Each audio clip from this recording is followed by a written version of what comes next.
بسم اللہ الرحمن الرحیم وما خلقت الجن والانس الا لیعبدون۔ السلام علیکم ناظرین، دین اسلام پروگرام میں خوش آمدید۔ ناظرین، اسلام میں بہت ساری عبادات ہیں، نماز، حج، روزہ، زکوٰۃ، تلاوت قرآن حکیم۔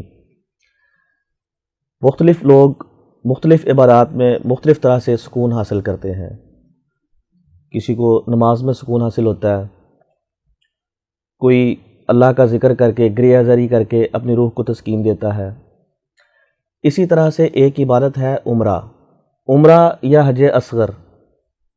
اس عبادت کے ذریعے لوگوں کی زندگیوں پر کیسے تبدیلی رونما ہوتی ہے اور کس طرح لوگ اپنے رب کا قرب حاصل کرتے ہیں، یہ جاننے کے لیے آج ہمارے ساتھ اسٹوڈیوز میں تشریف رکھتے ہیں مفتی محمد طیب صاحب۔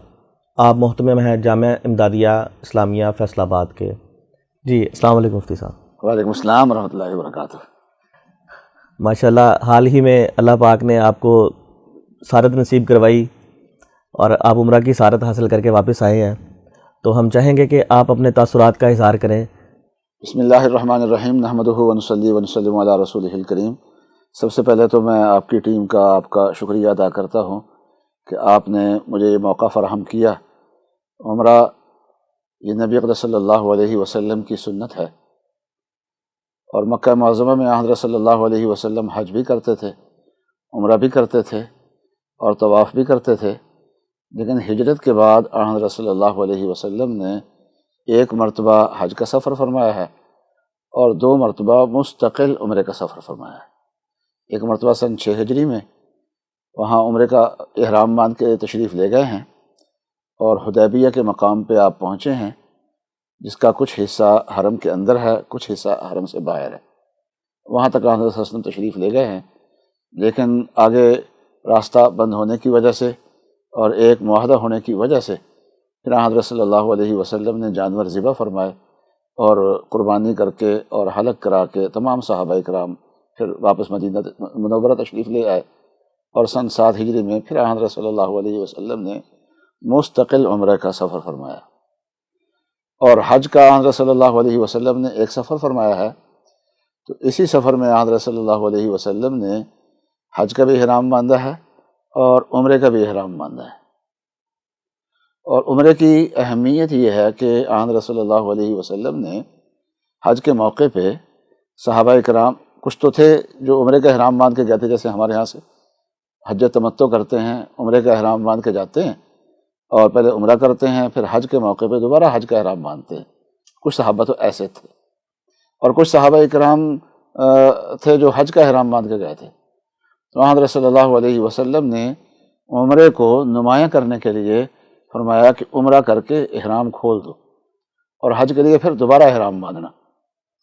جو حج کا بھی احرام باندھ کے گئے تھے اس سال ان کی خصوصیت تھی، حضرت صلی اللہ علیہ وسلم نے اس سال میں ان ایام میں، حج کے ایام میں، عمرے کے عمل کو نمایاں کرنے کے لیے صحابہ کرام سے ارشاد فرمایا تھا۔ اچھا، جب انسان سفر کرتا ہے، وہاں پہ پہنچتا ہے انسان، تو پہلی بات تو یہ کہ جو انسان کی کیفیات ہوتی ہیں، انسان جس طرح سے کسی وزٹ پہ جانا ہوتا ہے، انسان پلان کر رہا ہوتا ہے کہ میں وہاں جاؤں گا، اس طرح سے کروں گا، یہ کروں گا، لیکن وہاں پہ جا کے عموماً دیکھا گیا ہے، جس کسی سے بھی تاثرات لیے گئے ہیں، کہ اس کے تاثرات وہ یکسر تبدیل ہو جاتے ہیں کہ یار جب پہلی نظر پڑی تو یہ سوچا تھا لیکن ایسا ہو گیا۔ جیسے کل رات ہی میں ایک دوست سے بات کر رہا تھا کہ آپ کے کیا تاثرات ہیں، تو انہوں نے بتایا کہ جب میں نے بیت اللہ کو فیس کیا، جب اس پہ نظر پڑی تو رب ذوالجلال کی ایک وہ اس طرح سے مجھے ہوا کہ جس طرح سے انسان کسی جرم کا ارتکاب کرتے ہوئے رنگے ہاتھوں پکڑا گیا ہے، کہ میں اپنے سارے گناہوں سمیت جو ہے میں آج پکڑا گیا ہوں۔ لیکن پھر کہتے کہ جب مطلب قریب ہونے کا، مس کرنے کا موقع ملا، سجدے کا موقع ملا، گریہ زاری کی، تو ساتھ ہی ایک پھر اس طرح سے ہوا کہ جیسے کسی نے اپنی گود میں لے لیا کہ چلو کوئی بات نہیں، تم آ گئے ہو، دیکھتے ہیں۔ تو میں اس قسم کی کوئی کیفیت، کوئی فیلنگ میں چاہوں گا کہ آپ ہمارے ناظرین کے ساتھ شیئر کریں، تاکہ لوگوں کو اشتیاق پیدا ہو کہ ہم اپنی زندگی میں تبدیلی لانے کا ایک یہ بہت بڑا ذریعہ ہے۔ جی ہاں، یہ تو اللہ تعالیٰ کی تجلیات کا مرکز ہے، اور جب وہ آدمی وہاں پہنچتا ہے اور اس کی نظر پڑتی ہے تو اس کا ایک اثر قلب اور دماغ پہ پڑتا ہے، اور بس اوقات انسان یہ سوچتا ہے کہ میں یہ دعا مانگوں گا، یہ دعا مانگوں گا، تو وہاں کی تجلیات میں ایسا منہمک ہوتا ہے کہ پھر اس کو شاید یاد بھی نہیں رہتا کہ میں نے اللہ تعالیٰ سے کیا مانگنا ہے۔ تو وہاں وہ موقع ایسا ہوتا ہے کہ انسان بھول جاتا ہے، تو وہ بھولنا بھی اس کے لیے بہتر ہوتا ہے، اس لیے کہ جب انسان بھول جاتا ہے تو پھر اللہ تبارک و تعالیٰ اپنی مرضی کے مطابق اس کو دیتے ہیں۔ اور حضرت صلی اللہ علیہ وسلم کا ارشاد ہے کہ تابعوا بین الحج والعمرہ، کہ حج اور عمرہ ایک دوسرے کے بعد کرتے رہا کرو، کبھی حج کبھی عمرہ، کبھی حج کبھی عمرہ۔ اور فرمایا اس کے دو فائدے حضرت صلی اللہ علیہ وسلم نے بیان فرمائے ہیں اس حدیث میں۔ فرمایا کہ فإنہما ینفیان الفقر والذنوب، کہ یہ تنگ دستی کو ختم کرتے ہیں اور گناہوں کو ختم کرتے ہیں۔ تو ہم لوگ تو وہاں حاضر ہوتے ہیں اللہ تبارک و تعالیٰ کی بارگاہ میں پہنچ کے اپنے گناہوں کی معافی مانگنے کے لیے۔ ویسے یہاں بھی مانگ سکتے ہیں، لیکن جہاں جس کے پاس استطاعت ہو وہاں پہنچنے کی، تو وہاں پہنچ کے معافی مانگے۔ اور عموماً یہ ہے کہ حج جب انسان کرتا ہے تو اس کا پیسہ خرچ ہوتا ہے، عمرہ کرتا ہے تو پیسہ خرچ ہوتا ہے، اور دن بدن حج اور عمرے کو مہنگا کیا جا رہا ہے۔ عمارات بلڈنگیں اچھی بن رہی ہیں اور اس کے اخراجات اس کی وجہ سے بھی بڑھتے چلے جا رہے ہیں، ہوٹل اچھے بنتے جا رہے ہیں۔ پہلے مکانات کا دور ہوتا تھا، اب ہوٹل کا دور آ گیا ہے، اور وہ اسفار جو ہے وہ اسی معیار کے مطابق ہو رہے ہیں۔ اور پھر یہ ڈالر کی قیمت بڑھ رہی ہے، روپے کی قیمت کم ہو رہی ہے، اس کی وجہ سے بھی مشکل ہوتے جا رہا ہے۔ لیکن اس سب کے باوجود جس کو اللہ تعالیٰ نے استطاعت دی ہے وہ جائے، اور ظاہراً اخراجات ہوتے ہیں، لیکن حقیقت میں یہ ہے کہ رسول اللہ صلی اللہ علیہ وسلم نے فرمایا کہ تنگ دستی ختم ہوتی ہے، ختم۔ جیسے زکوٰۃ دینے سے دیکھنے سے پیسے نکلتا ہے، لیکن حقیقت میں اس کے پیسے میں برکت ہوتی ہے۔ اسی طریقے سے حج اور عمرے پہ جب خرچ کیا جاتا ہے تو اللہ تعالیٰ اس کو برکت دیتے ہیں، اور کبھی زکوٰۃ دینے والا کبھی تنگ دست نہیں ہوا، کبھی صدقہ دینے والا کبھی تنگ دست نہیں ہوا، کبھی بار بار حج کرنے والا اگر اپنی حلال کی کمائی سے کر رہا ہے تو، یا کسی کی بھی حلال کی کمائی سے کر رہا ہے لیکن حلال کے آمدن سے کر رہا ہے، تو وہ کبھی تنگ دست نہیں ہوا، اور بار بار عمرہ کرنے والا کبھی تنگ دست نہیں ہوا۔ صحیح۔ پھر عمرہ کے جو رکن ہے طواف ہے اور سعی، تھوڑا سا کوئی اس کے اوپر بھی روشنی ڈالیں۔ طواف جب انسان کرتا ہے تو براہ راست اللہ کی رحمت میں وہ داخل ہو جاتا ہے۔ رسول اللہ صلی اللہ علیہ وسلم نے فرمایا کہ طواف کرنے والا ایسا ہے جیسا کہ اللہ کی رحمت کا تالاب ہو اور انسان جو ہے وہ اس کے اندر گھس گیا ہو۔ ماشاءاللہ۔ پانی کے تالاب میں کوئی آدمی گھس جائے تو وہ پانی کے اثرات اس کے پورے جسم پہ پڑتے ہیں، اسی طریقے سے، اور پھر اوپر سے بھی اللہ تعالیٰ کی رحمت کی بارش ہوتی ہے۔ سبحان اللہ۔ اور حدیث میں آتا ہے کہ ہر روز بیت اللہ شریف سے 120 رحمتیں نکلتی ہیں، 60 رحمتیں طواف کرنے والوں کے لیے، 40 رحمتیں وہاں نماز پڑھنے والے کے لیے ہیں، اور 20 رحمتیں جو وہاں بیٹھ کے بیت اللہ شریف کو دیکھ رہے ہیں، یہ ان کے لیے ہوتی ہیں۔ تو اور جب طواف شروع کیا جاتا ہے تو طواف شروع کیا جاتا ہے حجر اسود سے، تو حجر اسود کا استلام ہوتا ہے۔ جی۔ اگر تو آپ قریب پہنچ رہے ہیں تو اس کو چوم لینا چاہیے، صحیح۔ اور اگر ذرا تھوڑے سے فاصلے پہ ہیں اور کوئی چیز لگا سکتے ہیں اس کے ساتھ تو وہ چیز لگا لیں۔ حضرت صلی اللہ علیہ وسلم کے ہاتھ میں جو لکڑی پکڑی ہوئی تھی آپ نے وہ لگائی اور اس کو چوم لیا، اور اگر وہ بھی نہیں ہو سکتا پھر دور سے اشارہ کر لیں، کیونکہ آج کل تو وہاں پہ رش بہت ہوتا ہے۔ بہت رش ہوتا ہے، اور جیسے ہاتھ لگانے کا اجر ہے اور برکت ہے، اور رسول اللہ صلی اللہ علیہ وسلم نے اسی ہاتھ کے کیا مقام اشارے کو قرار دیا ہے، صحیح، اس لیے اشارے پہ بھی وہی برکت ہے۔ تو جو اس پتھر کو چومتا ہے یا اس کا دور سے استلام کرتا ہے تو حدیث شریف میں آتا ہے کہ اس نے ایسا کیا جیسے اللہ تعالیٰ کے دائیں ہاتھ کو کس نے چوم لیا۔ سبحان اللہ، سبحان اللہ۔ یہاں سے اس کا طواف شروع ہوتا ہے، اللہ کے ہاتھ کو چوم کے وہ طواف شروع کرتا ہے۔ اور حدیث شریف کے اندر آتا ہے کہ قیامت کے دن یہ پتھر جو ہے نا یہ بڑے پہاڑ کی شکل اختیار کر جائے گا، اور اس کی آنکھ بھی ہوگی اور اس کی زبان بھی ہوگی، سبحان اللہ۔ اور جس نے ایمان کے ساتھ اس کا استلام کیا ہے قیامت کے دن اس کے ایمان کی یہ گواہی بھی دے گا۔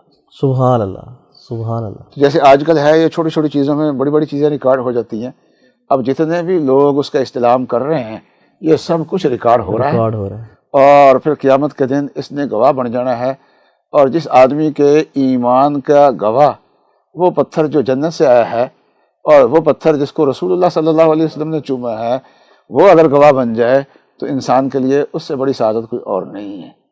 اور پھر وہ طواف جب کرتا ہے تو براہ راست اللہ تعالیٰ کی رحمتوں کو سمیٹ رہا ہے وہ انسان، اور اس دعا میں جو اس طواف کے اندر دعائیں کرتا ہے، اللہ تبارک و تعالیٰ اس کی دعا کو قبول فرماتے ہیں۔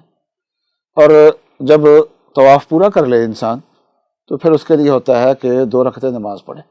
2 رکعت نماز مقام ابراہیم پہ ہی پڑھی جائے؟ نہیں، مقام ابراہیم پہ بھی پڑھی جائے تو بہتر ہے، جی یعنی اس کے بالمقابل تھوڑا سا پیچھے ہٹ کے۔ جی جی لیکن اگر طواف کا رش ہو تو حرم شریف میں پوری مسجد میں جہاں بھی پڑھیں گے تو صحیح ہو جائے گی، اس لیے رش کے اندر انسان کو نہیں پھنسنا چاہیے، اور طواف کرنے کے والوں کے لیے مشکلات انسان کو نہیں پیدا کرنی چاہیے۔ صحیح۔ اور پھر وہاں بیت اللہ میں کے ساتھ لگ کے انسان ایسا ہے جیسے اللہ کے ساتھ جڑ گیا ہو، بالکل۔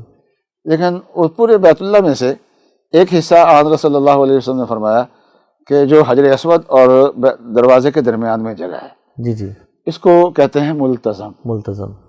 اور وہاں جو آدمی جا کے لگتا ہے، چمٹتا ہے، تو یہ ایسا ہی ہے جیسا کہ اللہ کے گلے لگ کے بات کر رہا ہو۔ سبحان اللہ۔ وہاں جب یعنی میں نے جب پہلا مرتبہ وہاں کی حاضری ہوئی تو مجھے یہ حدیث تو پڑھی ہوئی تھی، لیکن اس حدیث کا مجھے استحضار نہیں تھا، یاد نہیں تھی، اور ساتھی مجھے وہاں پر لے گئے ساتھ، تو وہاں لے جا کے مجھے کھڑا کر دیا۔ تو اب اس کی جو فضیلت میں آپ کے سامنے بیان کیا، اس کا استحضار میرے ذہن میں نہیں تھا، لیکن لگتے ہی ایسا لگا جیسے اللہ کے گلے لگ گئے ہوں جا کے۔ سبحان اللہ۔ اور پھر کسی کے گلے لگ کے جیسے رویا جاتا ہے، سبحان اللہ۔ ویسے ہی رونا خود بخود نکلنا شروع ہو گیا۔ میں کوئی ارادہ کر کے نہیں گیا تھا، اس جگہ کی عقیدت لے کے نہیں گیا تھا، لیکن یہ ہے کہ خود بخود ہی رونا آنا بھی شروع ہو گیا، اور خود بخود استغفار بھی شروع ہو گیا۔ اور پھر رسول اللہ صلی اللہ علیہ وسلم نے فرمایا کہ اس مقام پہ جو مانگا جاتا ہے اللہ تعالیٰ اس کو قبول فرماتے ہیں۔ اور اچھا، یہ حدیث جو نقل ہوتی آ رہی ہے، حضرت عبداللہ بن عباس نے آن رسول اللہ صلی اللہ علیہ وسلم سے یہ حدیث نقل کی ہے، صلی اللہ علیہ وسلم۔ تو فرمایا کہ آن رسول اللہ صلی اللہ علیہ وسلم نے جو بیان فرمایا نا، میں نے اس کا خود تجربہ کیا، جو مانگا جاتا ہے قبول ہوتا ہے، قبول ہوتا ہے۔ اور پھر ان کے شاگردوں نے آگے بیان کیا تو اسی طریقے سے اس حدیث کو بیان کیا، اور تسلسل کے ساتھ مجھ تک یہ حدیث پہنچی ہے، اسی تسلسل کے ساتھ کہ یہ حدیث بھی بیان کی، اور ساتھ کہا کہ میرا اپنا ذاتی تجربہ بھی ہے۔ سبحان اللہ۔ اور میں بھی عرض کرتا ہوں کہ میرا بھی ذاتی تجربہ یہی ہے۔ ماشاء اللہ، اللہ تعالیٰ اس جگہ پہ اپنے گاؤں کو، تو اللہ کے سین کیا ہے، گلے لگ کے چمٹ کے رونا، ملتزم کہنا چمٹنے کی جگہ، صحیح، تو وہاں چمٹنا یہ اللہ سے چمٹنے والی بات ہے، بہت برکات کی جگہ ہے۔ صحیح۔ اسی طرح سے پھر جیسے انسان صحیح کرتا ہے تو صحیح کرتے ہوئے اس کی جو کیفیت ہوتی ہے کہ اس کو ریکال ہو رہا ہوتا ہے کہ اللہ پاک اپنے محبوب بندوں کی اداؤں کو کس طرح یادگار بنا دیتا ہے، تو اس کے اوپر ذرا کوئی روشنی ڈالیں۔ بالکل بالکل صحیح، جو ہے نا یہ اللہ تعالیٰ کی یاد ہے اصل میں۔ ایک تو یہ ہے کہ حضرت حاجرہ کی یادگار ہے، انہوں نے ایک عمل ایسا کیا اور اتنے اخلاص کے ساتھ کیا، 2 عمل ایسے ہیں کہ وہ ایسے اخلاص کے ساتھ تھے کہ اللہ تعالیٰ کو بہت پسند آیا، اللہ تعالیٰ نے ان کو دائمی کر دیا۔ ایک صفا مروہ کی صحیح ہے، حضرت حاجرہ نے کی تھی، پانی کی تلاش میں کی تھی، کوئی عبادت کی نیت سے نہیں کی تھی، بس دیکھنے کے لیے کی تھی، پانی کہیں سے مل جائے، کوئی قافلہ نظر آ جائے، کیونکہ ادھر بھی پہاڑی تھی مروہ کی، ادھر بھی صفا کی پہاڑی تھی، کبھی ادھر اوپر چڑھتی تھی بھی کچھ نظر آ جائے، کبھی ادھر اوپر چڑھتی جا کے کچھ نظر آ جائے۔ لیکن یہ ہے کہ وہ ادا بھی اللہ تعالیٰ کو اتنی پسند آئی کہ قیامت تک یہ کام چلتا رہے گا، سبحان اللہ، اور رش چلتا رہے گا، کوئی وقت ایسا۔ اب 5 منزلیں ہیں تقریباً تہہ خانہ سمیت، اور آخری چھت، تو لیکن کچھ حصے انہوں نے بند رکھے ہوتے ہیں، سارے نہیں کھولے ہوتے، لیکن یہ کہ کافی حصہ ہے جو ہر وقت آباد رہتا ہے اور ہر وقت اس کی ہوتی رہتی ہے۔ دوسرا، صحابہ اکرام سن 7 ہجری میں جب جا کے انہوں نے عمرہ کیا تھا، طواف کیا تھا، تو کچھ لوگ تو ایسے تھے جو زیادہ ان کو مسلمانوں سے چڑ تھی اور وہ چلے گئے تھے، مکہ چھوڑ کے چلے گئے تھے۔ حضرت خالد بن ولید بھی انہی میں شامل تھے، اچھا، تو جو مکہ چھوڑ کے چلے گئے تھے کہ ہمارا سامنا ہی نہ ہو ان کا۔ کچھ لوگ جو تھے وہ ایک طرف بیٹھ کے مسلمانوں کو دیکھ رہے تھے۔ تو حضرت صلی اللہ علیہ وسلم نے ارشاد فرمایا کہ آدھا جو طواف ہے نا، جی، جدھر وہ مشرکین بیٹھے ہوئے دیکھ رہے ہیں، اور وہ کہہ رہے تھے مدینہ منورہ میں بخار بڑا سخت ہوتا تھا، اور جو جاتا تھا وہ بخار اس کو کمزور کر دیتا تھا، باہر کا آدمی اس کو برداشت نہیں کر سک پاتا تھا۔ جناب حضرت صلی اللہ علیہ وسلم کی برکت سے وہاں کی فضا شفا بن گئی، جو برکت کی وہ جگہ جو ہے، تو وہ کہتے تھے کہ ان کو یثرب کے بخار نے کمزور کر دیا۔ تو حضرت نے فرمایا ذرا تھوڑا سا پہلوانوں کی طرح چل کے دکھاؤ، صحیح اور ایک کندھا بھی ننگا کرو۔ تو اس کے بعد وہ تو صحابہ نے اس وقت کیا تھا، اور کس اخلاص کے ساتھ کیا ہے یہ اللہ بہتر جانتے ہیں۔ تو اس وقت لیکن ان کا اخلاص پسند کتنا آیا، اور اللہ تعالیٰ کو پسند کتنا آیا کہ وہ اب تمام ہر وہ طواف جس کے جو احرام کی حالت میں کیا جائے اور اس کے بعد صحیح ہو، تو اس میں اجتباع بھی ہوتا ہے اور رمل بھی ہوتا ہے۔ اس کو ذرا تھوڑا سا پہلوانوں کی طرح چلنے کو رمل کہہ دیتے ہیں، تو اس میں رمل بھی ہوتا ہے، تو یہ ان کی یادگار ہے۔ اور پھر یہ ہے کہ ہے تو یہ چلنا ہی صرف، تو بہتر تو ہوتا ہے کہ دعا اور ذکر میں ہی، طواف میں اور سعی میں دونوں، دعا اور ذکر میں لگا رہے انسان، لیکن یہ نہ بھی کرے تو جیسے یہاں ہم تلاوت کرتے ہیں اس کا دل پہ ایک اثر پڑتا ہے، لا الہ الا اللہ پڑھتے ہیں اس کا دل پہ اثر پڑتا ہے، اس سے کہیں زیادہ ان قدموں کے اٹھانے کا وہاں اثر محسوس ہوتا ہے۔ اللہ تعالیٰ نے اس جگہ کے اندر یہ برکت رکھی ہوئی ہے، اور ہمارے لیے صفا مروہ کی صحیح کرنے کی دلچسپی کا ذریعہ سب سے بڑا یہ ہے کہ اس جگہ پہ رسول اللہ صلی اللہ علیہ وسلم نے صحیح کی، بالکل صحیح، آپ نے وہاں صحیح فرمائی ہے، آپ بھی وہاں دوڑے ہیں، تو عمرے میں بھی اور حج میں 2 مرتبہ آپ نے وہاں پر صحیح کی ہے۔ کوئی بھی مسلمان ایسا نہیں ہو سکتا کہ جس کا دل آپ صلی اللہ علیہ وسلم کی محبت سے خالی ہو۔ جیسے ہی آپ نے کہا کہ اللہ کے پیارے محبوب نے حضرت صلی اللہ علیہ وسلم نے وہاں پہ صحیح کی ہے، تو اس کے ساتھ ہی انسان کی ایک دل کی کیفیت اور چہرے کے تاثرات جو ہیں وہ تبدیل ہو جاتے ہیں۔ یہ ان کے ساتھ ایک محبت کا ہے، ہر مسلمان کے ساتھ ایسا معاملہ ہے۔ تو جب انسان روضہ رسول پہ حاضر ہوتا ہے تو اس وقت انسان کی کیا کیفیت ہوتی ہے؟ اس کا کیا کہہ رہے، بس ایسا ہی ہے جیسے حضور صلی اللہ علیہ وسلم کی زیارت کر لی، کیونکہ حضور صلی اللہ علیہ وسلم نے خود فرمایا من زار قبری کانما زارنی، جیسے میری ہی زیارت کی ہے، جس نے میری قبر کی زیارت کی ہے۔ تو واقعتاً وہاں جا کے یہ محسوس ہوتا ہے کہ ملاقات ہو گئی، ماشاءاللہ، تسلی، ایک جا کے وہاں انسان کو تسلی ہوتی ہے۔ جی۔ اور جب انسان مسجد نبوی میں بیٹھتا ہے تو اس وقت گویا کہ وہ حضور صلی اللہ علیہ وسلم کی مجلس میں بیٹھتا ہے، اور رسول اللہ صلی اللہ علیہ وسلم کی مجلس میں بیٹھنے سے، آپ کی صحبت میں بیٹھنے سے انسان کے دل کی حالت بدلتی ہے، سیاہی دور ہوتی ہے، دل سفید ہوتا ہے، اور انسان کے رجحانات ٹھیک ہوتے ہیں۔ تو اس طریقے سے وہاں جب جا کے سلام پڑھتا ہے اس کے اپنے آثار ہیں، لیکن پوری مسجد میں جہاں کہیں بھی بیٹھتا ہے اس کے اپنے آثار ہیں۔ صحیح، بالخصوص جہاں پہ آپ صلی اللہ علیہ وسلم جماعت کرواتے تھے، یا ریاض الجنہ والا جو سیکشن ہے، وہ تو بہت ہی بابرکت جگہ ہے۔ اور پھر یہ ہے کہ مختلف ادوار میں مسجد نبوی میں توسیع ہوتی رہی اور مصلی آگے جاتا رہا۔ صحیح۔ اور لیکن اب یہ سعودی حکومت نے اب یہ کیا ہے کہ جہاں رسول اللہ صلی اللہ علیہ وسلم نماز پڑھایا کرتے تھے دوبارہ مصلی وہیں لے آئے۔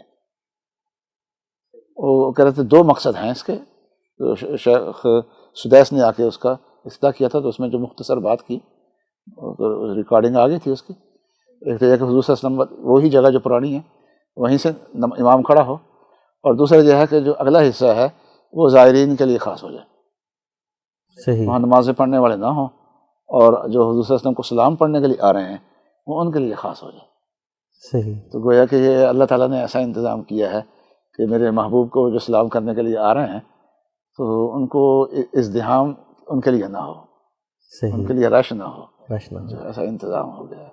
وہ جگہ تو جنت کا ٹکڑا ہے، حضور صلی اللہ علیہ وسلم نے فرمایا ما بین بیتی و ممبری روضۃ من ریاض الجنہ، میرے گھر اور ممبر کے درمیان کی جو جگہ ہے یہ جنت کے باغوں میں سے ایک باغ ہے، حضور صلی اللہ علیہ وسلم نے فرمایا۔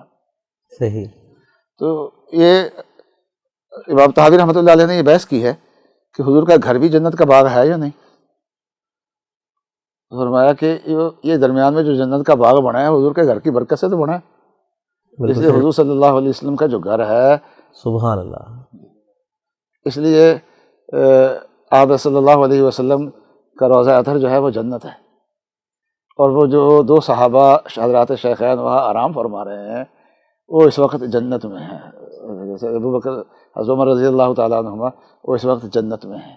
اللہ تعالیٰ نے ابھی سے ان کو جنت میں داخل فرما دیا ہے. سبحان اللہ. اور وہاں جا کے جو انسان پہنچتا ہے تو امید یہی ہے کہ اللہ تعالیٰ ایمان پہ خاتمہ فرمائے گا اور انشاءاللہ وہ جنت میں جائے گا انشاءاللہ. انشاءاللہ. اس پروگرام کے توسط سے آپ ناظرین کو کوئی پیغام دینا چاہیں، ان کو ترغیب دلانا چاہیں کہ اس چیز کا شوق پیدا کریں اپنے اندر اور اس کام کی پرائرٹی لگائیں، باقی چیزوں معاملات کے ساتھ اس چیز کو بھی ملحوظ خاطر رکھیں کہ عمرے کے لیے بھی ٹائم نکالیں.